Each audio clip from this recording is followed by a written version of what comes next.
우리나라의 대표적인 진보 논객인 진중권 교수가 작년 여름 흥미로운 인터뷰를 했어요.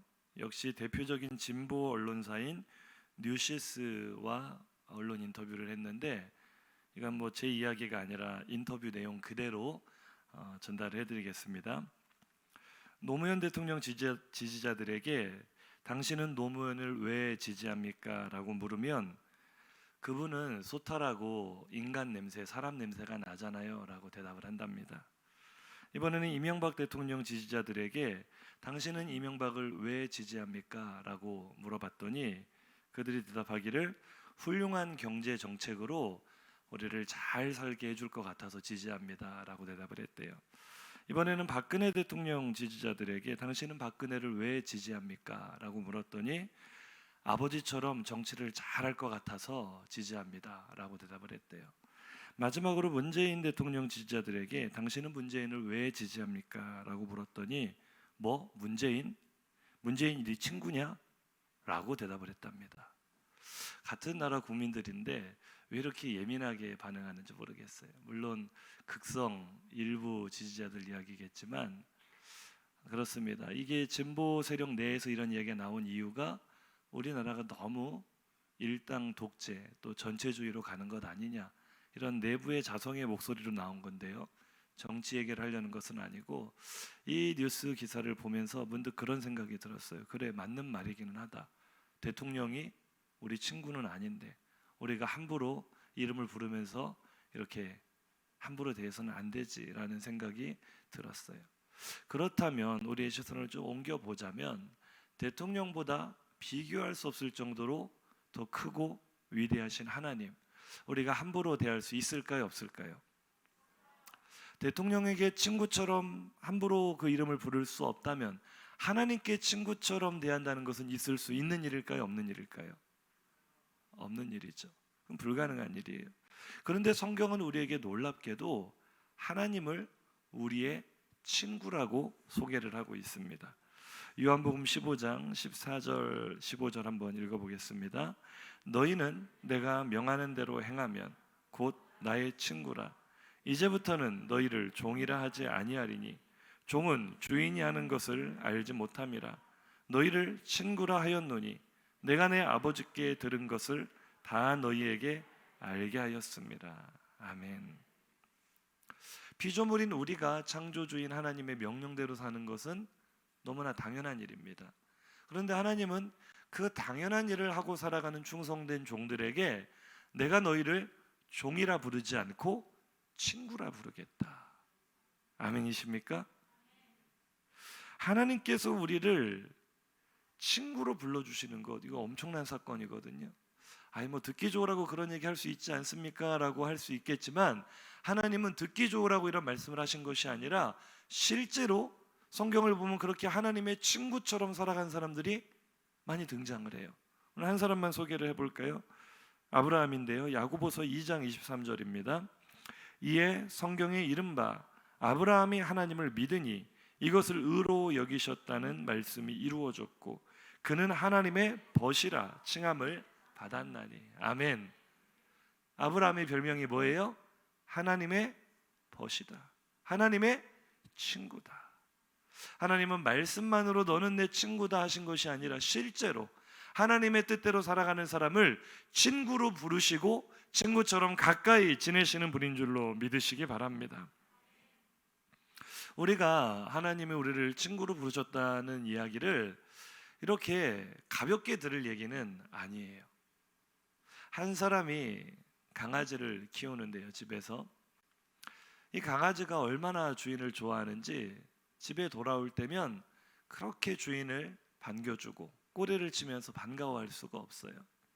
그런데 좀 특이한 것은요, 이 강아지가 왜 그러는지는 모르겠는데 주인이 술에 취해서 들어오는 날에는 평소보다 더 격렬하게 주인을 반겨준답니다. 강아지가 후각이 발달해서 술 냄새를 좋아해서 그러는 것인지 주인이 술에 취해 들어온 날은 평소보다 더 주인을 반겨주는데 그날도 주인이 술에 많이 취해서 혼자 힘으로 집에도 못 들어오고 직장 동료의 부축을 받아서 집에 왔어요. 초인종을 누르고 문이 열립니다. 아내보다 누가 먼저 달려나와요? 강아지가 달려나와서 그렇게 꼬리를 치면서 펄쩍펄쩍 뛰면서 주인을 반겨주니 이 사람을 데려온 직장 동료가 참 이렇게까지 좋아할 일인가 싶어서 참 강아지가 주인을 많이 좋아하네요. 어떻게 이렇게 주인을 격렬하게 기뻐하면서 반겨줄 수 있을까요? 라고 그 아내에게 물어봤더니 아내가 한숨을 푹 쉬면서 대답합니다. 나갈 때는 주인이었는데 돌아올 때는 친구가 돼서 돌아왔으니 얼마나 좋겠어요. 우스갯소리지만 사람이 개가 되는 것보다 더 있을 수 없는 일이 하나님이 사람이 되시는 거예요. 사람이나 개는 다 피조물이잖아요. 하나님은 만물을 말씀으로 창조하시고 우리 모두를 조성하신 창조주가 되시는 줄로 믿습니다. 사람이 개가 된다는 일도 있을 수 없는 끔찍한 일이지만 창조주가 피조물의 몸을 입고 피조물의 형상으로 나타나신다는 것 있을 수가 없는 일이거든요. 그런데 하나님은 내가 너를 친구로 부른다라고 하실 때 그 말은 그냥 듣기 좋은 이야기가 아니라 그 전능하시고 위대하신 하나님의 눈높이를 한낱 미물에 불과한 나의 눈높이에 맞추시겠다는 사랑의 표현인 줄로 믿습니다. 말씀만 하셨나요? 실제로 하나님은 그 말씀대로 나의 친구가 되시기 위하여 사람의 몸을 입고 이 땅에 오신 줄로 믿습니다. 그것이 바로 하나님의 아들 예수 그리스도의 성육신, 사람의 몸으로 나타나서 사람의 몸을 입고 이 땅에 오신 예수님. 결국 이 말이 무슨 얘기냐? 하나님이 내가 너를 친구로 부른다라는 말은 나의 모든 것을 너를 위해 다 내어줄 수 있다는 가장 깊은 사랑의 표현이 바로 나를 친구로 부르시는 하나님의 음성인 줄로 믿습니다. 하나님은 오늘도 여전히 아브라함처럼 하나님을 믿으며 이 시간 하나님을 현장에서 또 온라인으로 예배하는 모든 성도들을 하나님의 벗으로 부르시는 줄로 믿습니다. 오늘 하나님과의 친밀한 교제가 우리 예배 가운데 또 우리의 삶 속에서 계속 드러나기를 주님의 이름으로 축복합니다. 하나님은 얼마나 좋은 친구신지 약속을 저버리지 않으십니다. 신의를 지키는 정말 좋은 친구예요. 그래서 자신이 친구로 삼으신 아브라함과의 약속을 지키기 위해 그의 후손인 이스라엘, 아브라함의 후손인 이스라엘 백성들을 성실과 인내로 돌보셨죠. 오늘 본문의 배경이 되는 출애굽, 애굽에서 430년 동안 종노릇하던 그들이 자유를 얻어 출애굽하게 된 것도 우연히 일어난 사건이 아니라 친구와의 약속을 지키시는 하나님의 신실하심인 줄로 믿습니다. 하나님께서 이미 이렇게 아브라함하고 약속을 하셨거든요. 창세기 15장 13절 14절 함께 읽습니다. 여호와께서 아브라함에게 이르시되 너는 반드시 알라 내 자손이 이방에서 객이 되어 그들을 섬기겠고 그들은 400년 동안 내 자손을 괴롭히리니 그들이 섬기는 나라를 내가 징벌할지며 그 후에 내 자손이 큰 재물을 이끌고 나오리라. 아멘. 아브라함과 이 약속을 하실 때는 벌써 먼 옛날이었는데 오늘 모세 시대 때 이 말씀은 그대로 성취가 됐잖아요. 만물을 주관하시고 세계의 역사를 통치하시는 하나님은 격동하는 세계에서의 흐름 속에서도 신실하게 아브라함 자신의 친구의 약속을 지키신 줄로 믿습니다. 그래서 그들이 이방에 애굽의 객이 되어 400년 동안 그들을 섬기며 괴롭힘을 당할 때 하나님이 약속하신 대로 그들을 섬기던 나라 애굽을 징벌하셨고 10가지 재앙으로 애굽을 치셨고 그들을 큰 재물을 이끌고 출애굽하게 만드신 줄로 믿으시기 바랍니다. 이렇게 좋으신 친구 되시는 하나님, 참 안타깝게도 하나님은 이렇게 신실하셨지만 하나님과 친구가 된 이스라엘은 그렇게 신실하지 못했어요. 그래서 오늘 본문 바로 직전에 일어난 커다란 사건 하나가 있죠. 하나님과의 친밀했던 이 관계를 완전히 산산조각 내버리는 사건이 일어났습니다. 이스라엘 백성이 하나님의 신실하심으로 출애굽을 했어요. 시내산에 이르기까지 3개월 정도 시간이 걸렸습니다. 이제 시내산에 머물러서 그들은 약 1년 가까이를 그 자리에 머물러서 하나님의 백성으로 재정비하는 시간을 갖습니다. 이때 하나님께서는 그들에게 법을 주십니다. 하나님의 백성으로 살아가야 될 법, 바로 율법을 주시죠. 그리고 하나님의 성막을 만들게 하시고 제사장 제도를 세우시고 그들에게 앞으로 살아가야 될 모든 사회법들을, 하나님 나라의 법들을 주세요. 이 기간이 약 1년 정도가 소요가 되는데, 문제는 이 율법을 받으러 시내산 위로 모세 한 사람 혼자만 올라갔는데, 이 모세가 감감무소식인 거예요. 죽었는지 살았는지 전화를 해도 받지를 않고, 전화기가 없었겠지만 연락이 되지 않고 감감무소식이자 이스라엘 백성의 마음이 점점 불안해지는 거죠. 그래서 그들이 어떤 일을 했습니까? 큰 사건인데 오늘 보면 바로 직전에 일어난 사건, 출애굽기 32장 1절 이하 말씀 한번 읽어볼까요?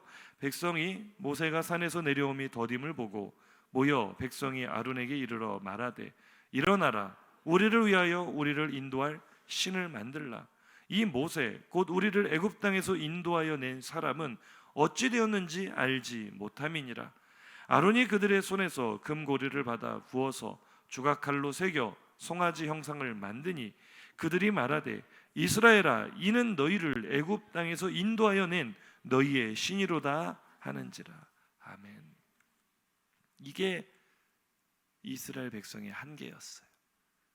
하나님의 은혜로 출애굽했다는 것을 전혀 깨닫지를 못하는 거예요. 왜요? 하나님은 눈에 보이지 않기 때문에. 그들의 눈에는 하나님보다 모세가 더 커 보이는 거죠. 모세가 자신들 눈에 보일 때에는 이런 엉뚱한 짓 하지 않았어요. 그런데 눈에 보이는 자신들이 신처럼 여겼던 모세가 보이지 않자 그들은 당장에 하나님과의 신의를 저버리고 눈에 보이는 신을 원합니다. 그래서 금송아지 형상을 만들어 놓고 그 앞에 번제와 화목제를 드리고 뛰놀았다고 성경은 기록하고 있어요. 이것이 바로 인간의 욕망과 두려움을 해소하기 위해 인간이 만들어낸 신, 인간에 의해 만들어진 신, 곧 우상을 의미하는 겁니다. 요즘 우리가 새벽마다 이사야 말씀을 묵상하는데 얼마나 하나님께서 이사야 선지자를 통해서 우상 숭배의 어리석음을 철저하게 말씀하십니까? 여러 번 반복해서 그들은 다 허망한 것이다, 허탄한 것이다, 우상은 아무것도 아니다, 하나님과 같은 신이 어디 있는가 반복해서 말씀하시거든요. 그런데 이들이 어리석게도 눈에 보이지 않는 하나님을 인정하지 않고 나를 위하여, 우리를 위하여 신을 만들어내라, 눈에 보이는 형상을 만들어 놓고 우상을 만들어 놓고 그것을 섬깁니다. 이것이 출애굽 당시 이스라엘만의 어리석음인가? 우리는 어떤가요? 지금 내 모습은 어떤가요? 인생의 고난과 어려움이 닥쳐올 때, 지금처럼 코로나와 같은 두려움이 엄습할 때, 우리는 저마다 두려움을 물리치기 위해 또 이 혼란한 사회 속에서 내 욕망을 이루기 위해 자신만의 금송아지 우상을 만들고 있지는 않습니까? 백신이 우상돼 있잖아요. 백신만 공급되면 이 코로나 끝나고 우리에게 새 삶이 열릴 것처럼 여전히 물질이 우상이 되어 있지는 않습니까? 눈에 보이지 않는 하나님보다는 이 대한민국 사회에서는 돈이 있어야 살아, 돈이 최고야, 물질이 우상이 되어 있지는 않나요?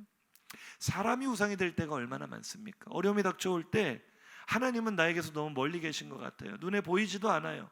하나님보다는 내 주변에 힘 있는 사람에게 도움을 구하는 것이 훨씬 더 지혜라고 생각하고 그 앞에 머리를 조아리는 거죠.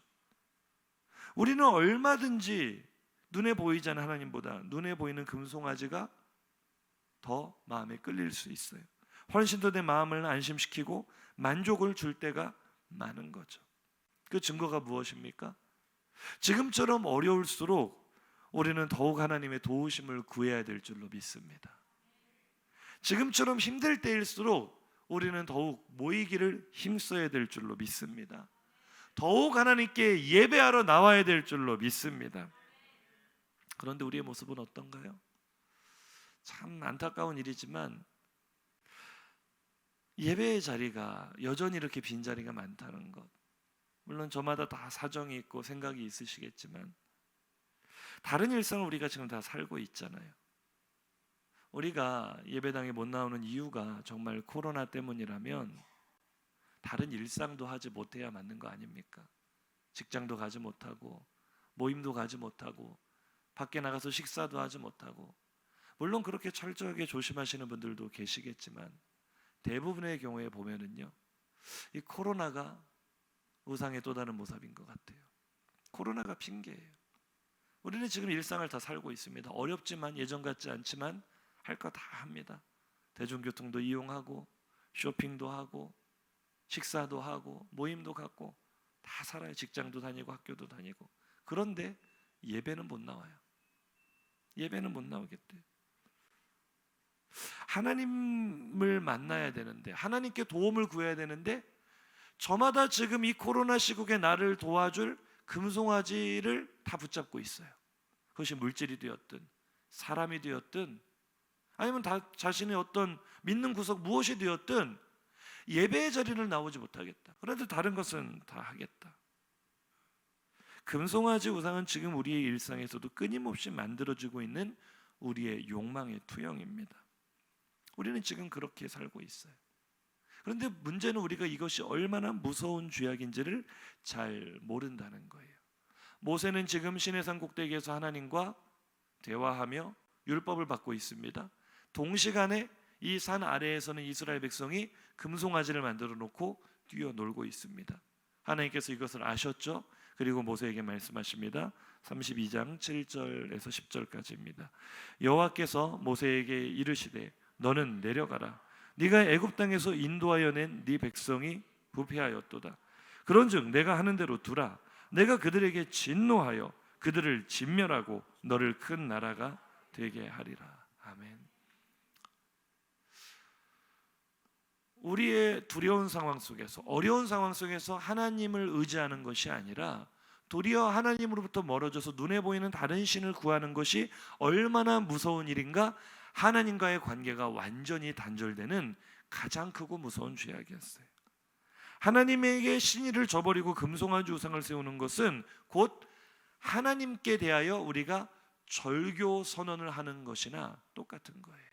한번 저를 따라 고백하시겠습니까? 코로나를 핑계로 예배의 자리에서 멀어지는 것은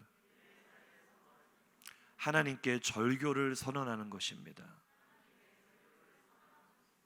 우리가 이것을 깨달아야 돼. 이게 금송아지, 다른 것이 금송아지가 아니라 눈에 보이지 않는 하나님이 가볍게 보이는 거예요.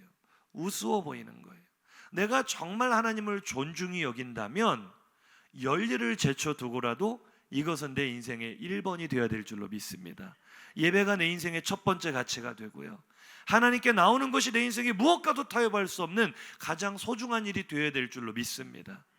내가 그것이 되지 않는다, 무슨 말로 핑계를 대도 그것은 내가 금송아지를 만들고 있다는 거예요. 친구 관계가 파괴가 되는 거죠. 하나님과의 관계가 깨져버리는 거예요.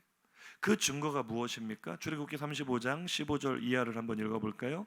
모세가 돌이켜 산에서 내려오는데 두 증거판이 그의 손에 있고 그 판의 양면 이쪽 저쪽에 글자가 있으니 그 판은 하나님이 만드신 것이요 글자는 하나님이 쓰셔서 판에 새기신 것이더라. 아멘. 자, 여기까지 일단 읽겠습니다. 모세가 산을 급히 내려오고 있는데 그의 손에 뭐가 들려 있어요? 아마 양손에 하나씩 돌판 하나씩을 들고 내려오는데 이 돌판을 누가 만드셨어요?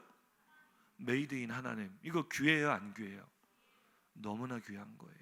하나님이 만드신 돌판인데 심지어 그 판에 이쪽 저쪽에 글자가 새겨져 있어요. 너는 나 외에 다른 신을 내게 있게 말지어다. 글자가 쫙 새겨져 있어요. 근데 이 글자가 누가 새기신 거예요? 하나님이 한 글자 한 글자 손가락으로 새기신, 이건 하나님께 받은 하사품, 너무나 귀한 두 돌판을 그 가슴에 품고 내려옵니다. 자, 장면 이해가 되시죠?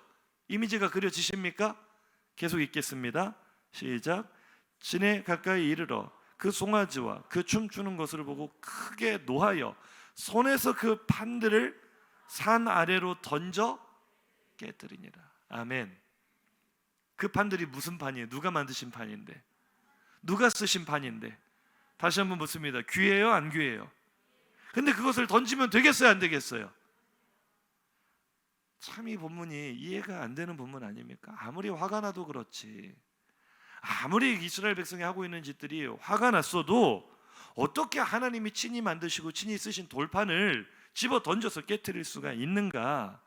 모세는 분노 조절 장애가 있는 것이 분명하다. 우리가 이렇게 받아들여야 될까요? 그런데요, 본문을 가만히 묵상해 보면 여기 중요한 영적 원리가 숨어 있습니다. 지금 모세의 분노는요, 인간적인 개인의 분노가 아니에요. 모세는 지금 이스라엘 백성과 하나님 사이에 중보자의 역할을 감당하고 있습니다. 물론 하나님과 사람 사이의 중보자는 유일하신 예수 그리스도밖에 없는 줄로 믿습니다. 그러나 이 예수 그리스도 중보자의 예표로 하나님은 구약의 많은 인물들을 사용하셨고 모세도 그 중에 한 사람이었어요. 지금 이스라엘 백성과 하나님 사이의 중보자는 그 역할은 모세가 감당하고 있는데요, 중보자라는 것은 백성들의 죄악과 잘못과 허물을 하나님께로 가지고 올라가는 역할도 있지만 하나님의 마음을 백성에게 전하는 역할도 중보자의 역할인 거예요. 지금 모세의 이 분노는요, 하나님의 분노입니다. 모세가 하고 있는 이 행동은요, 하나님이 하시는 행동과 똑같은 거예요. 모세의 가슴팍에 품고 있었던 이 십계명의 두 돌비가 의미하는 것이 무엇입니까? 나는 너의 하나님이 되고 너는 나의 백성이 되리라. 하나님과 이스라엘의 언약 관계를 상징하는 상징물이 바로 십자가의 두 돌비인 거예요. 아멘이십니까? 다시 바꿔 말해, 너는 내 친구다라고 부르시는 하나님과 이스라엘의 친밀한 관계를 상징하는 것이 바로 십자가, 십계명의 두 돌판이었는데 이게 어떻게 됐어요? 산 아래로 던져져서 산산조각이 나버렸어요. 이것이 의미하는 바가 무엇입니까? 깨진 것은 돌판이 아니에요. 지금 깨져버린 것은, 지금 산산조각이 나버린 것은 하나님과 이스라엘의 친밀한 관계인 줄로 믿으시기 바랍니다. 우리가 오늘 말씀을 통해 이 이미지가 우리에게 선명하게 새겨져 있어야 돼요. 오늘 나의 신앙생활을 하나님 앞에 정확하게 점검해 봐야 돼요. 하나님 앞에 지금 내 모습은 산산조각이 나버린 십자가의 돌판과 같지는 않습니까? 하나님과의 친밀함이 완전히 사라져버린 그 모습은 아닙니까? 이 십계명의 돌판이 깨진 것, 하나님의 분노. 하나님은 지금까지 수도 없이 반복되었던 배신의 역사가 하나님께서 친구로 삼으신 이스라엘 백성에게서 다시 일어나는 것을 보고 견딜 수 없는 분노를 느끼셨어요. 금송아지 우상이 모든 것을 파괴해버린 거죠. 그래서 하나님과 이스라엘 관계는 여기서부터 완전히 깨져버렸습니다. 철저하게 파괴되어 버렸습니다. 그 뒤로 어떤 난리가 났는지는 이 시간엔 다 읽지 않겠습니다. 성경에 기록된 그대로 난리가 났죠. 모세가 내려와서 금송아지를 다 때려 부수고 가루를 만들어서 다 마시게 하고 우상 숭배자들을 동족이 동족을 자신의 손으로 죽이는 철저한 이 살육전이 벌어지고, 또 철저하게 백성들을 회개시키고 모세 자신은 하나님께 눈물로 나가서 얼마나 중보합니까? 이 백성을 용서해달라고. 하나님의 분노는요, 이 노아의 홍수 때처럼 이들을 싹 쓸어버려야 되겠다, 진멸해버리는 그 분노를 모세가 눈물겨운 중보 기도로 일단 급한 불은 껐어요. 진멸하시겠다는 그 분노를 껐어요. 그러나 이것으로 문제가 다 해결된 것은 아니죠. 엎질러진 물을 주워 담을 수 없는 것처럼 산산조각이 나버린 이 유리 그릇을, 돌판을 풀로 본드로 고칠 수 없는 것처럼 하나님과 완전히 깨져버린 관계는 무엇으로도 회복할 수 없었어요. 하나님께서 이스라엘을 향하여 절교를 선언하셨습니다. 먼저 하나님께 절교를 선언한 것은 이스라엘이었죠. 언약을 깨버린 것은 이스라엘, 금송아지를 만든 그들이었습니다. 그런데 이제는 하나님께서도 나는 너희들과 끝났다, 절교를 선언하십니다. 그것이 오늘 본문 앞에 있는 출애굽기 33장 2절에서 3절입니다. 함께 읽습니다. 내가 사자를 너보다 앞서 보내어 가나안 사람과 아모리 사람과 헷 사람과 브리스 사람과 히윗 사람과 여부스 사람을 쫓아내고 너희를 적과 꿀이 흐르는 땅에 이르게 하고. 여기까지만 읽으면 항상 주시는 그 감사한 말씀, 나를 인도하시겠다는 말씀처럼 들려요. 근데 다음이 중요하죠. 계속 한번 읽어볼까요? 시작. 나는 너희와 함께 올라가지 아니하리니 너희는 목이 곧은 백성인즉 내가 길에서 너희를 진멸할까 염려함이니라 하시니. 아멘. 충격적인 말씀.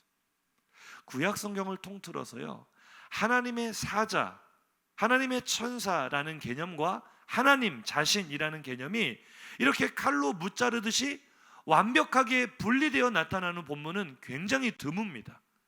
구약에서는요, 이게 하나님의 사자가 나타나셨다, 뭐 천사 같은 사람이 나타나셨다라고 할 때 이게 진짜 천사인지 하나님 자신인지 좀 모호하게 나타내요. 야곱과 씨름한 천사, 여호수아 앞에 나타난 여호와의 군대 장관, 이게 구약 성경은요 하나님 자신의 현현과 천사의 보내심을 거의 동일시하기 때문에 이게 구분이 잘 안 되거든요. 그런데 유독 이 본문에서는요 하나님께서 칼로 이 못 자르듯이, 두부 못 자르듯이 완전히 분리하십니다. 내가 내 사자를 너희 앞에 보내겠다. 아브라함과 맺은 언약을 기억해서 내가 보내기는 하는데, 그럼 보통 여기서 하나님의 사자가 함께 하시겠다는 것은 내가 너희와 함께 하다는 말과 동일한 말이거든요, 구약 성경에서는. 그런데 오늘은요 충격적인 말씀을 하세요. 사자는 보내는데 나는 너희와 함께 올라가지 않겠다. 나는 너희와 함께 갈 수 없다. 왜요? 너희와 나는 이제 관계가 끊어졌어. 내가 너희와 함께 간다면 너희의 그 패역한 모습 때문에 내가 너희를 길에서 싹 진멸할 수 있기 때문에 나는 너희와 가지 않겠다. 청천벽력 같은 하나님의 절교 선언이죠. 이스라엘 백성 그 말씀을 듣는 순간 다리가 풀려버렸습니다. 하나님께서 함께 가시지 않으면 이 험한 광야길을 우리는 어떻게 걸어갈 것인가? 그 무섭고 사나운 가나안 족속과의 전쟁은 어떻게 치를 것인가? 하나님의 사자가 함께 가시겠다는 희망보다 하나님 자신이 함께 가지 않으시겠다는 절망이 훨씬 더 크게 들리는 거죠. 오늘 우리도 그렇지 않습니까? 이 코로나가 언젠가는 끝날 것이라는 희망보다는 갈수록 더 심해지는 상황 속에서 더 절망을 느끼고 있지는 않습니까? 성도님들 개인적으로도 직장의 문제나 사업의 문제나 가정의 문제, 여러 가지 일들로 계속해서 일이 해결되기보다는 꼬여만 갈 때 그 막막한 절망을 느끼실 수 있어요. 이런 상황, 하나님과의 관계가 산산조각이 나버리고 깨져버린 상황 속에서 무엇을 할 수 있습니까? 누가 이 상황을 바꿀 수 있습니까? 아무도 아무것도 할 수 없어서 모두가 슬퍼하며 비탄에 빠져버린 그때 모세가 호련히 자리에서 일어나는 거예요. 그리고 하나님께로 한 걸음 한 걸음 나아갑니다. 또박또박 걸어갑니다. 오늘 그 본문 9절입니다. 함께 읽습니다. 모세가 회막에 들어갈 때 구름 기둥이 내려 회막 문에 서며 여호와께서 모세와 말씀하시. 아멘. 제가 지금까지 오늘 본문의 배경을 쭉 설명을 했기 때문에 분위기가 좀 감지가 되시잖아요.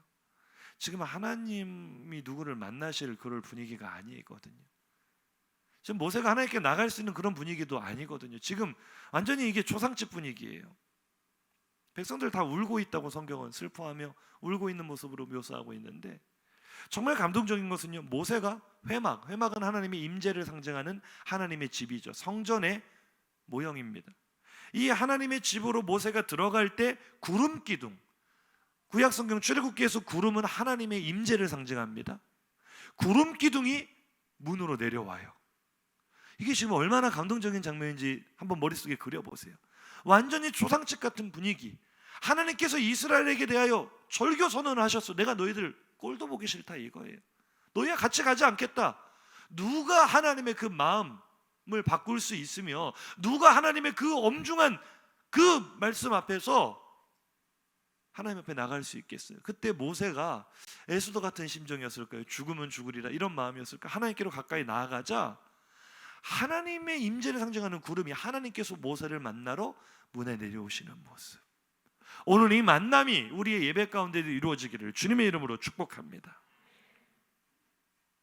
하나님께서 모세를 만나러 내려오신 이 장면, 어떻게 이런 일이 가능했을까? 아니 그보다 먼저 모세는 어디서 이런 용기가 났을까?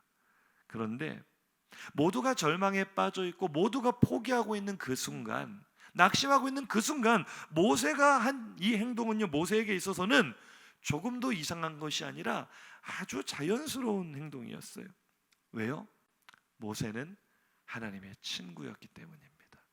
그냥 친구가 아니라 하나님의 절친이었기 때문인 줄로 믿습니다. 친구가 아무리 화가 나서 아무도 안 만나려고 하고 부모님하고도 이야기를 안 하고 방문 닫고 들어갔을 때 누가 그 방문을 열 수 있어요? 가장 친한 친구가 가면은요, 문 열어줘요. 똑같은 거예요. 지금 하나님은요, 머리 끝까지 화가 나셨어요. 하나님 인격적인 분이에요. 하나님 우리처럼 감정을 느끼시는 분이에요. 하나님께서 이스라엘 백성을 꼴도 보기 싫어하고 절교를 선언하셨는데 누가 문을 노크하니까 문 열고 내려오시는 거예요? 하나님의 짱친, 절친인 모세가 가서 문을 두드리니까 하나님의 영이 내려오시는 거예요. 할렐루야.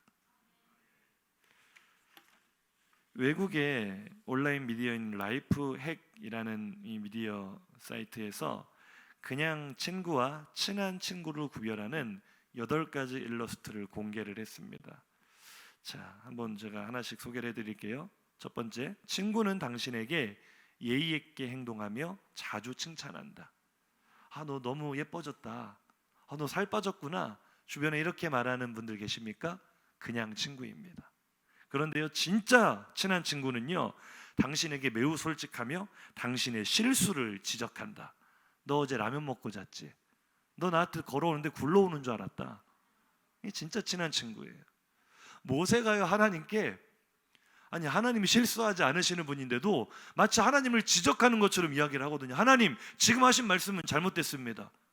하나님께서 자기 백성을 다 진멸해 버리시면 사람들이 얼마나 비웃겠습니까? 그건 아니죠.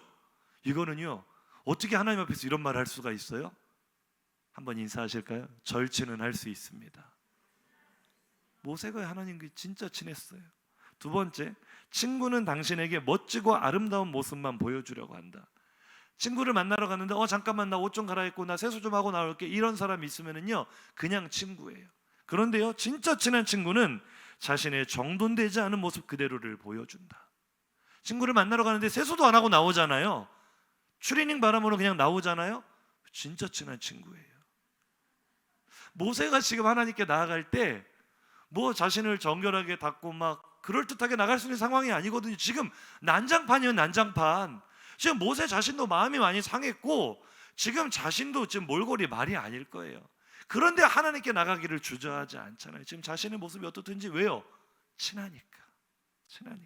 셋째, 친구는 당신과 미리 약속을 정하고 계획이 있을 때만 만나지만, 그렇죠, 그냥 친구는요, 전화로 연락하고요, 우리 내일 몇 시에 만날까? 어디서 만날까? 이렇게 만나잖아요. 그냥 친구예요. 근데 진짜 친한 친구는요, 아무 때나 즉흥적으로 만나서 놀기를 좋아한다. 뭐 약속 잡을 필요가 있어요, 없어요? 그냥 집 앞에 가서 야 나와. 그럼 또 추리닝 바람으로 나와가지고 일산지 가서 쇼핑하고 그렇게 노는 거예요. 진짜 친한 친구. 넷째, 친구는 당신과 대화를 할 때 말실수를 하지 않도록 조심한다. 그러나 친한 친구는 항상 당신을 놀리고 약올리지만 당신도 그것에 대해 별로 개의치 않는다. 친구들은요, 그렇잖아요. 친할수록 그냥 허물없이 대해요. 뭐 그런 글을 봤어요. 진짜 친한 친구는 친구가 하수구에 빠졌을 때 친구가 춥지 않도록 뚜껑을 덮어주는 사람이다. 친할수록 허물이 없어요, 허물이. 모세가 하나님과 오늘 본문 이후에 하는 대화를 보면은요, 이게 그냥 말이 그럴듯하게 멋있게 써 있어서 그렇지 내용을 들여다보면은요, 진짜 친한 친구 사이에서만 할 수 있는 밀당을 하고 있거든요. 좀 이따 살펴보고요. 다섯 번째, 친구는 당신과 함께한 시간만큼 당신의 일부만 알고 있다. 모세가 만약 하나님의 일부만 알았더라면, 진노하시는 하나님, 분노하시고 진멸하시겠다고 하시는 하나님만 알았더라면 절대 가까이 못 나갔을 거예요. 그런데요, 친한 친구는요, 당신을 알기 전에 과거까지도 모두 알고 있다. 내가 예전에 사귀었던 남자친구 이름까지도 어디 사는지까지도 다 알고 있는 게 진짜 친한 친구예요. 모세는요, 하나님에 대해서 하나님이 과거 행하신 일들과 하나님의 성품을 다 알고 있기 때문에, 그렇게 친한 관계이기 때문에 이 위기 속에서도 하나님께로 나갈 수 있는 줄로 믿습니다. 다음으로 그냥 친구는 약속 시간을 철저하게 지키고 만약 늦었을 때는 정말 미안해한다. 친구가 약속 시간에 늦게 와서 미안해, 내가 차가 막혀서 정말 미안해, 이런 사람이 있으면은요, 정말 예의 바르고 좋은 친구지만 이 사람은요, 그냥 친구예요. 그런데요, 친한 친구는 약속 시간에 매번 늦으면서도 뻔뻔하지만 당신은 또 매번 욕하면서도 기다려준다. 이게 친한 친구 관계예요. 항상 늦어요. 그런데 미안해하지도 않아요. 뻔뻔해요. 한번 인사하시죠. 친하면 뻔뻔해집니다. 지금 이스라엘 백성 중 누구도 하나님께 나갈 엄두도 못 내고 있어요. 근데 모세 보세요. 뻔뻔하죠. 아무 일도 없다는 것처럼 친구네 집에 놀러 가듯이 하나님 회막으로 들어가잖아요. 뻔뻔해요. 다음, 친구는 대화가 없는 어색함을 채우기 위해 계속 대화를 시도한다. 그렇죠. 조금 애매하게 친한 사이는요, 뭔가 대화가 끊기면은요 굉장히 어색하고 불편해서 뭔가 자꾸 이야기를 해야 될 것 같아요. 그런데 진짜 친한 친구는요, 아무런 대화 없이도 편안함을 느낀다. 가끔 새벽에 기도할 때요, 아무 기도 소리가 안 나올 때가 있어요. 성도님들도 그러실 거예요. 마음이 너무 지치고 힘들 때는 뭐 간구도 뭐도 아무것도 안 나와요. 그냥 주여 소리밖에 안 나요. 아무 말도 안 하고 그냥 앉아 있을 때도 있어요. 근데 저는 하나님 앞에 기도하러 나올 때마다 그럴 느낌이 있거든요. 그냥 아무것도 하지 않아도 편안한 거예요.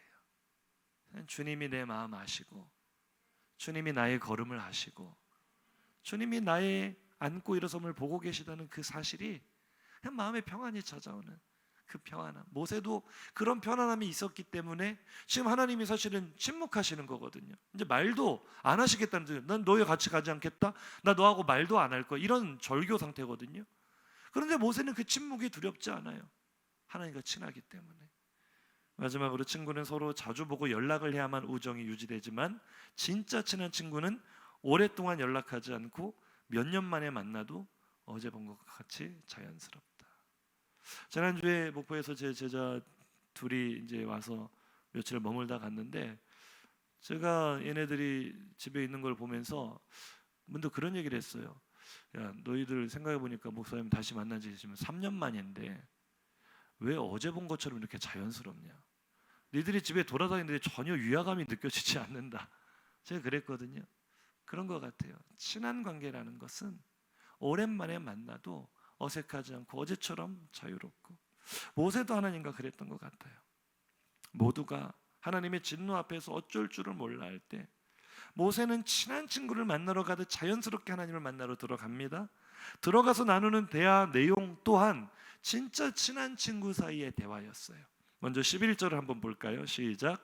사람이 자기의 친구와 이야기함 같이 여호와께서는 모세와 대면하여 말씀하시며, 여기까지만 읽겠습니다. 할렐루야. 사람이 친한 친구와 대화하는 것처럼 지금 이 상황에서 뭐 대화를 주고받을 분위기가 아니잖아요. 우리가 배경을 지금 다 봤잖아요. 그런데 하나님은요, 하나님의 구름이 회막문에 내려오셨다는 것은 하나님도요 모세랑 대화하는 것을 기뻐하시는 거예요. 모세와 대화하고 싶어 하시는 거예요. 모세도 물론이고 우리와 하나님의 관계도 그렇게 되기를 주님의 이름으로 축복합니다. 그래서 오늘 본문 사실은 다 읽어야 되는데 시간 관계상 잘랐거든요.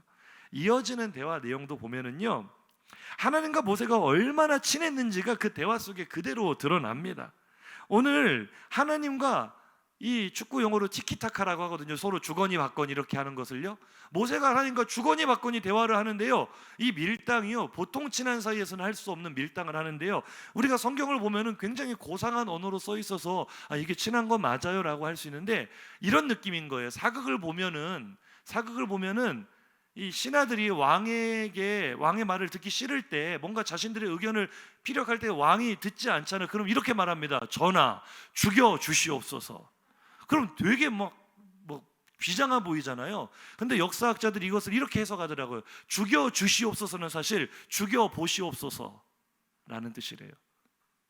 한번 해보든가 이런 뜻이래요. 대신들이 왕에게 죽일 수 있으면 죽여보든가. 가끔 그래서 진짜 죽이는 왕도 있기는 했지만, 죽여 주시옵소서라는 고상한 말이 사실은 이거는 안 돼요라는 거절의 이런 표현이었다.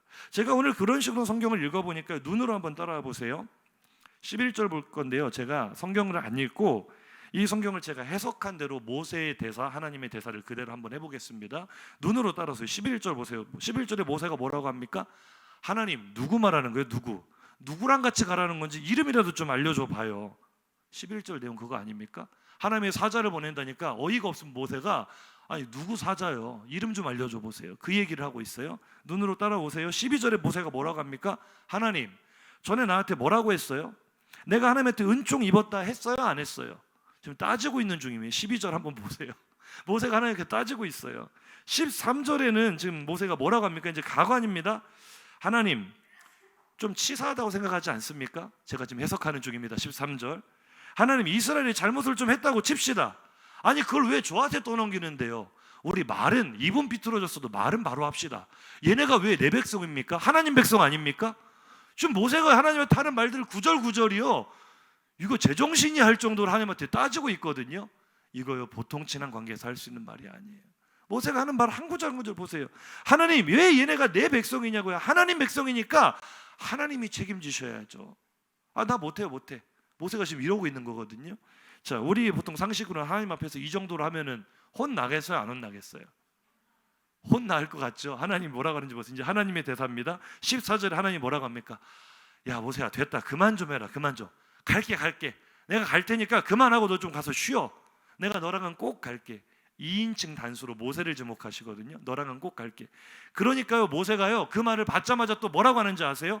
15절에 아니 하나님, 나 말고요, 누가 나랑 같이 가달랍니까? 나 말고 우리 이스라엘하고 같이 가셔야죠. 그거 아니면 나 안 갈랍니다. 이제 모세가 아예 뻗에 들어 눕고 있어요. 지금 15절을 가고 있습니다. 나만 데리고 가면 뭐 한대요? 우리 다 같이 데리고 가야죠. 지금 하나님한테 또 따지고 있어요. 16절에 모세가 뭐라고 합니까? 하나님, 나만 하나님께 은혜 입었습니까? 이스라엘 다 같이 은혜 입은 거 아닙니까? 다 같이 일어났으면 하나님 치사하게 좀 그러지 마시고 같이 갑시다. 지금 모세가 하고 있는 말입니다. 제 말이 맞는지 아닌지 성경을 한번 보세요. 고상한 언어로 표현되어 있지만 지금 모세가 하나님한테 하는 말은요, 하나님 삐졌어요? 왜 그렇게 속이 좁아요? 좀 같이 갑시다. 이게요, 진짜 맞다니까요. 모세가 하나님한테 하나님 좀 같이 갑시다. 그런데 하나님이요 모세 이놈 하지 않으세요. 그 말을 들은 하나님의 반응 17절이요. 진짜 내가 너 못 해보겠다. 내가 진짜 이번엔 열받아가지고 너희랑 절대로 안 가려고 했는데 간다, 가. 네가 그렇게까지 말하는데 내가 가야지. 네가 원하는 대로 다 할게. 됐냐? 하나님이 그렇게 말씀하세요. 성경 보세요. 제 말이 맞는지 아닌지. 17절에 간다, 가. 모세가 여기서 대화를 안 끝내요. 18절에 모세가 뭐라고 합니까? 진짜요? 하나님 진짜 간다고 했어요? 그러면요 증거 좀 보여줘봐요. 증거 좀 보여달랍니다. 자, 18절 한번 읽어볼까요? 시작. 모세가 이르되 원하건대 주의 영광을 내게 보이소서. 아멘. 성경의 언어는 이래요. 굉장히 고상하죠. 근데 제가 방금 해석해 드렸잖아요. 주의 영광을 내게 보이소서. 증거 좀 보여줘봐요. 왜요? 모세가 하나님의 영광을 못 본 사람입니까? 다른 사람은 다 못 봤어도요, 모세는 최소한 지금 벌써 2번 이상 하나님의 영광을 본 사람입니다. 제일 먼저 떨기나무 불꽃 가운데 임하시는 하나님, 그 누가 봐요? 모세밖에 못 봤어요. 모세는 떨기나무 속에서 하나님의 영광을 본 줄로 믿습니다. 그리고 하나님께서 시내산으로 모세를 불러 올리셨을 때 빽빽한 구름이 산을 덮고 옹기점 가마에 연기 같은 연기가 솟아오르고 하나님의 불이 임해서 모든 백성이 두려워할 때 그 산꼭대기로 누가 올라가요? 모세 한 사람만 올라가요. 하나님의 그 영광스러운 임재를 체험한 사람 모세. 하나님의 영광이 못 봐서 궁금해서 보여달라고 했을까요? 오늘 모세가 하나님의 영광을 내게 보이소서, 하나님 얼굴 내게 보여주세요. 이게 무슨 말이겠어요? 뭘 더 확인하고 싶어서 달라는 게 아니에요. 모세가 지금 구하는 것은요, 하나님의 영광을 내게 보이소서. 그 말의 뜻은요, 하나님 관계를 회복시켜 주십시오. 하나님 이대로 절교하지 마시고 다시 한번 기회를 주십시오. 이스라엘에 대하여 진노하신 하나님의 그 분노를 거두어 주옵소서. 저 십계명의 2 돌판 산산조각에 나버린 저 2 돌판을 볼 때 제 마음이 너무 아픕니다. 산산조각 깨져버린 하나님과 이스라엘의 관계를 다시 회복시켜 주시옵소서. 처음 아브라함과 언약을 맺으셨을 때처럼, 처음 아브라함을 친구로 부르셨을 때처럼 오늘 우리와 다시 언약을 맺으시고 오늘 우리를 다시 친구로 불러주시옵소서. 그 요청이 한마디로 압축된 것이 주의 영광을 내게 보이소서. 친한 친구끼리는요, 척하면 척이죠. 하나님은 모세의 요청을 듣자마자 알아들으셨어요. 그래서 우리는 보통 이 본문에서 모세가 하나님의 얼굴을 보지 못하고 하나님의 등을 보았다, 이 이미지를 강렬하게 기억을 하잖아요. 근데 그게 지금 중요한 게 아니에요. 본문에 진짜 중요한 것은요, 하나님이 모세의 요청을 듣자마자 2번이나 반복해서 인상적인 동사를 쓰시며 대답을 하십니다. 한번 찾아보세요. 먼저 19절입니다. 여호와께서 이르시되 내가 내 모든 선한 것을 내 앞으로 지나가게 하고. 아멘. 자, 22절을 한번 볼까요? 시작. 내 영광이 지나갈 때. 아멘. 시간 관계상 짧게 읽었는데요, 반복되는 동사가 뭐죠? 지나간다. 영광을 보여달라 말하는 모세에게 하나님이 지나가겠다. 이 말이 무슨 뜻인지 아세요? 지나간다는 게 무슨 의미입니까? 처음 아브라함과 언약을 맺을 때 하나님께서 하셨던 행위가 바로 지나가는 거였어요. 창세기 15장 17절 18절, 하나님이 아브라함을 친구로 부르시며 그와 언약을 세우실 때 이런 장면이 그려집니다. 시작. 해가 져서 어두울 때 연기나는 화로가 보이며 타는 횃불이 쪼갠 고기 사이로 지나더라. 아멘. 그날에 여호와께서 아브라함과 더불어 언약을 세우셨다. 그날에 하나님이 아브라함을 친구로 부르셨다. 지나갈 때. 히브리어로 언약을 맺다라는 단어는, 언약은 베리트라는 단어를 쓰는데 항상 카라트라는 동사가 같이 나옵니다. 카라트는 자르다라는 뜻이에요. 그러니까 말이 좀 안 맞는 것 같죠? 언약을 자르다. 그런데 고대 중동의 언약의 방법은 그랬습니다. 재물을 반으로 쪼개놓고 언약의 당사자들이 그 사이를 지나갑니다. 그러면서 약속하는 거예요. 우리의 관계는 영원히 변하지 않을 것이다. 만약 우리 중 한 사람이 배신하면 그 사람은 이 쪼갠 고기처럼 될 것이다 라고 약속하는 것이 지나감의 언약이에요. 하나님이 영광을 내게 보이소서. 모세의 요청을 하나님이 알아들으셨어요. 친하기 때문에. 아, 모세가 관계 회복을 원하는구나. 그날에 하나님은 산산조각이 나버린 관계를 그 모세 위로 지나가시는 행위를 통하여 다시 언약을 맺으신 줄로 믿으시기 바랍니다. 다시 배역한 이스라엘을 친구로 부르신 줄로 믿으시기 바랍니다. 이런 놀라운 회복의 역사, 극적으로 하나님과의 관계가 회복되는 이 역사가 어떻게 가능했습니까? 모세가 하나님의 친구였기 때문입니다. 아멘. 같은 이름의 제목으로 잘 알려진 영화에서 친구라는 단어를 이렇게 해석을 했어요. 친구, 오래 두고 가까이 사귄 벗. 친구가 무엇인가? 오래 만나면서 가까이 사귄 벗이다. 모세는 정말 하나님께 오래 두고 가까이 사귄 벗이었습니다. 오늘 본문 7절을 다시 한번 볼까요? 모세가 항상 장막을 취하여 진 밖에 쳐서 진과 멀리 떠나게 하고 회막이라 이름하니 여호와를 앙모하는 자는 다 진 밖과 회막으로 나아가며. 아멘. 오늘 모세와 하나님과의 이 친밀한 대화는 갑자기 이루어진 게 아니라 지금까지 계속해서 반복되어 온 친밀한 교제 가운데 나온 것인 줄로 믿습니다. 좀 이상한 점을 보셔야 돼요. 방금 본문 7절에서 장막이라는 단어가 나오고 회막이라는 단어가 나왔는데 뭐가 이상합니까? 하나님께서 명령하셔서 이스라엘이 성막을 지은 것은요, 출애굽기 35장 이후부터 나옵니다. 그러니까 지금 이 시점은요, 아직 성막이 없을 때예요. 놀랍지 않습니까? 하나님이 명령하시기 이전에, 하나님께서 율법을 주시기 이전에 모세는 이미 하나님을 오래 두고 가까이 사귄 하나님의 친구였어요. 항상이라는 단어, 7절 다시 한번 띄워보세요. 항상이라는 단어에 집중하세요. 항상 장막을 취하여. 모세의 삶에는요, 언제나 항상 하나님을 만나는 친밀한 교제의 자리가 있었던 것을 기억하시기 바랍니다. 하나님의 명령이 없었지만 하나님을 너무나 사랑했기 때문에, 너무나 사모했기 때문에 항상 하나님을 가까이 했던 거죠. 그것이 바로 모세가 세웠던 회막이고요, 이것이 신학자들은 후에 이루어질 성막의 원시적인 모델이다라고 해석을 하고 있어요. 누구도 알려주지 않았지만 모세 스스로 세웠던 회막, 그 회막에 하나님의 영광의 구름 쉐카이나 이 영광이 임하였다는 것은 하나님께서 그곳을 모세를 만나는 자리로 인정하셨다는 거예요. 하나님의 집으로 인정하셨다는 것. 우리의 삶에 그런 자리가 있기를 주님의 이름으로 축복합니다. 모세에게 하나님은 오래 두고 가까이 지낸 벗이었고요, 하나님께도 모세가 그런 존재였어요. 그런데 안타깝게도 이스라엘은 그러지 못했습니다. 다시 한번 7절 상반절을 읽는데요, 이제 포인트가 좀 다릅니다. 시작. 모세가 항상 장막을 취하여 진 밖에 쳐서 진과 멀리 떠나게 하고. 아멘. 하나님을 만나는 그 영광스러운 자리가 이스라엘 진 가운데 있는 것이 아니라 이스라엘 진에서 멀리 떨어졌다는 것. 이것이 굉장히 상징적인 의미입니다. 오늘 우리의 이 머릿속에는 두 가지 선명한 이미지가 그려져야 되는데, 첫 번째 이미지는 아까 살펴보았던 산산조각이 난 십계명의 두 돌판이고요, 두 번째 이미지는 나의 삶의 반경에서 멀리 떨어져 있는 회막이에요. 이것이 지금 이스라엘의 영적인 상태였어요. 학자들은 말하기를 이것은 이스라엘과 하나님이 이혼 상태에 있는 것을 보여주는 이미지다라고 해석하고 있어요. 정말 그래요. 모세에게는 그 자리가 항상 하나님을 만나는 친밀한 교제의 자리였지만, 이스라엘에게는 진 밖에 있는 너무나 가까이 하기에는 먼 당신이에요. 하나님 앞에 늘 제사를 지내고 있으나 실제로 그들의 마음은 하나님으로부터 멀리 있는 거예요. 진 밖으로 멀리 있는 거예요. 그러니 금송아지를 만드는 거죠.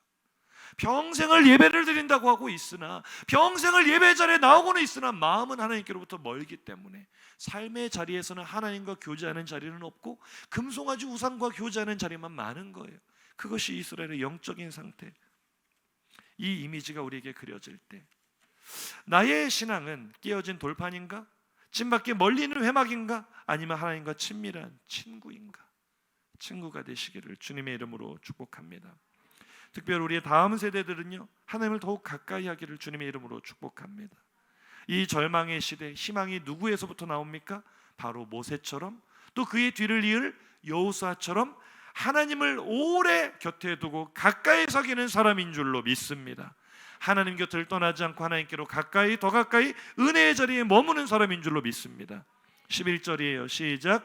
사람이 자기의 친구와 이야기함 같이 여호와께서는 모세와 대면하여 말씀하시며, 모세는 진으로 돌아오나 눈의 아들 젊은 수종자 여호수아는 회막을 떠나지 아니하니. 아멘. 자의를 하시겠습니까? 모세나 여호수아가 특별한 사람이어서가 아니라 하나님께 특별한 은혜를 입는 사람의 특징은요, 하나님을 가까이 하는 사람입니다. 힘들수록, 어려울수록, 절망의 시대일수록 하나님을 더 가까이 하는 사람, 은혜의 자리를 가까이 하는 사람, 하나님은 그들을 외면하지 않으시는 줄로 믿습니다. 야고보서 4장 8절이에요. 시작. 하나님을 가까이 하라. 그리하면 너희를 가까이 하시리라. 아멘. 우리가 여호수아처럼 은혜의 자리를 떠나지 않고 하나님께 가까이 머물기를 주님의 이름으로 축복합니다. 말씀을 맺으려 합니다. 우리가 지금 살펴보고 있는 연속되는 주제는요, 우리는 어떻게 행복한 삶을 살 수 있는가? 조금 더 구체적으로 말하자면 이 코로나 시국에 우리는 어떻게 행복을 누리며 살 수 있는가? 하나님께로 가까이 나아가 하나님 품에 안기기만 하면 행복을 누릴 수 있는 줄로 믿습니다. 오늘 우리에게 주시는 마지막 희망의 메시지는요, 7절에 다시 한번 비밀이 숨어 있어요. 포인트를 달리해서 읽겠습니다. 시작. 모세가 항상 장막을 취하여 진 밖에 쳐서 진과 멀리 떠나게 하고 회막이라 이름하니, 여호와를 앙모하는 자는 다 진 바깥 회막으로 나아가며. 아멘. 할렐루야. 모세가 아니어도, 여호수아가 아니어도 여호와를 앙모하는 사람은 누구나 다 하나님께로, 회막으로, 은혜의 자리로, 하나님과 교제하는 자리로 가까이 나아갔다. 오늘 우리의 모습이 되기를, 오늘 우리의 회복의 모습이 되기를 주님의 이름으로 축복합니다. 사랑하는 성도님들, 이 코로나 시국에 하나님을 만나 친밀하게 교제하는 은혜의 자리가 내게서 너무 멀어져 있지는 않습니까? 하나님과의 관계가 나도 모르는 사이에 너무 멀어져서 내 삶 속에 금송아지 우상이 파고들지는 않았습니까? 코로나를 핑계로 예배의 자리를 멀리하며 하나님과의 친밀함을 잃어버리지는 않았습니까?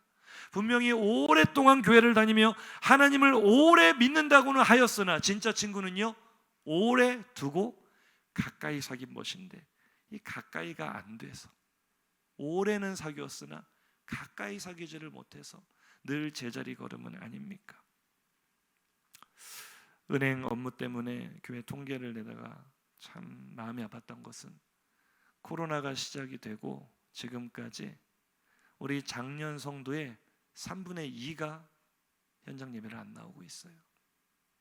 청년들이 부흥하고 또 하나님께서 은혜 주셔서 교회의 재정이 뒷받침이 되니까 이게 되는 것 같아 보이지만 사실은 영적으로 얼마나 큰 위기인지 몰라요.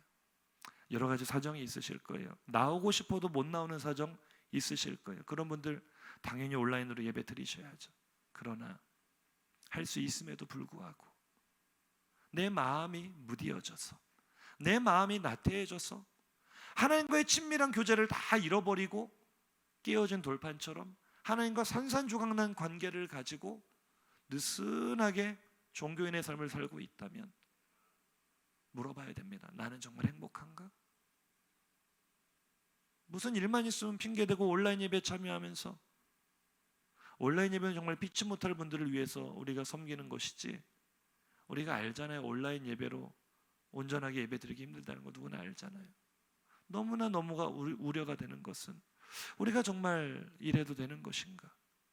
정말 오늘 이 말씀을 들었다면 나 자신뿐만 아니라 우리 모든 셀 가족과 함께 공유해야 됩니다. 이 메시지를 한번 인사해 볼까요? 하나님과 가까이 지냅시다. 하나님과 친하게 지냅시다. 예배 자리로 가까이 나오세요. 안전합니다. 절대로 코로나 걸리지 않습니다. 이 예배당에서 마스크 쓰고 예배 드려서 코로나 걸릴 것 같으면 우리 다 진즉 걸렸어요.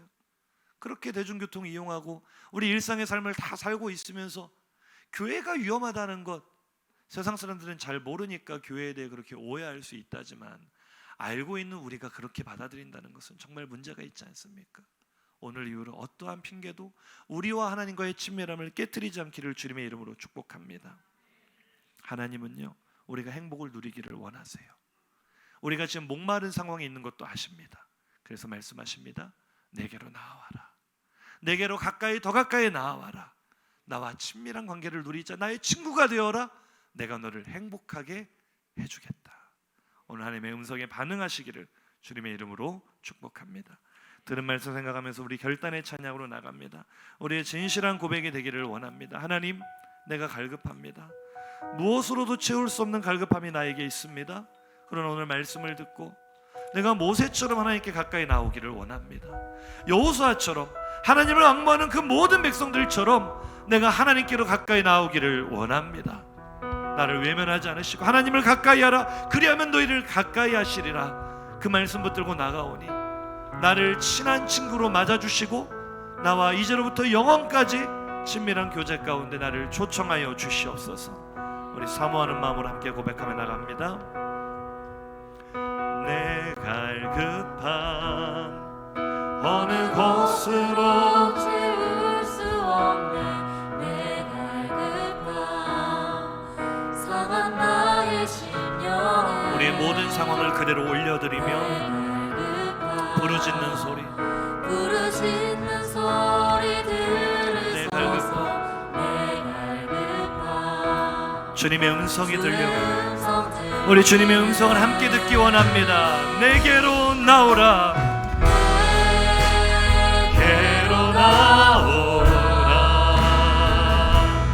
영원히 영원히 목마른 자 하나님께서 우리를 부르십니다.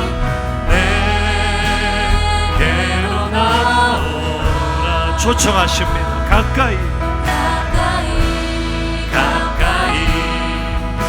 생수의 그런 내게로 나오라.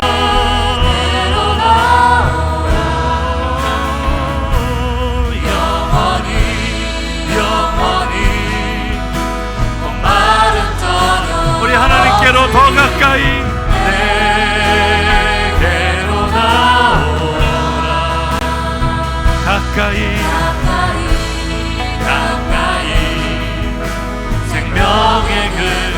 우리 한 번만 더 처음부터 고백할까요? 우리의 갈급한 상황과 심령을 올려드리며 내 갈급함 어느 곳으로 채울 수 없어. 금송아지 우상으로 채울 수 없어. 내 갈급함 우리의 상한 심령 아무 곳으로도 채울 수 없음을 고백합니다. 내 갈급함 부르짖는 소리 들으소서. 우리 주님의 음성에 반응하며 하나님과의 거리를 좁혀나가기 원합니다. 할렐루야. 내게로 나오라. 영원히 영원히 목마른 자 하나님께서 우리를 부르십니다. 내게로 나오라. 가까이 생수의 그 내게로 나오라.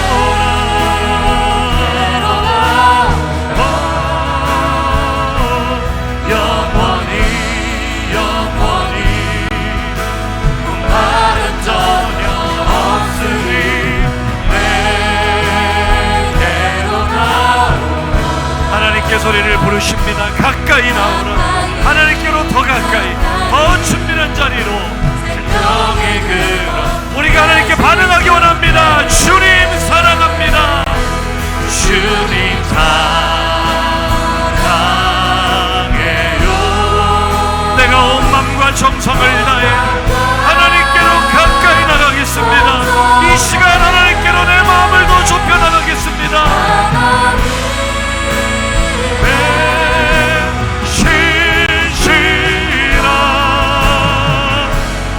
그대 우리 온 마음을 다하여 주님 사랑합니다. 주님 사랑해요.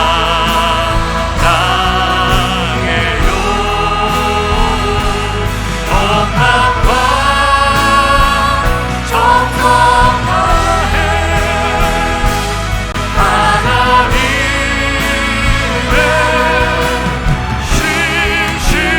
신실한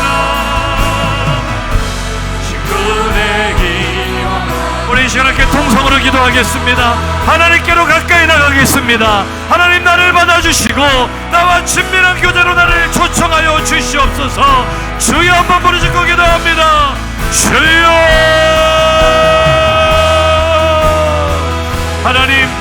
하나님과의 깨져버린 나의 산산조각 나버린 두 돌판 같은 나의 비참한 모습을 바라봅니다. 하나님과의 관계가 너무나 멀어져서 너무나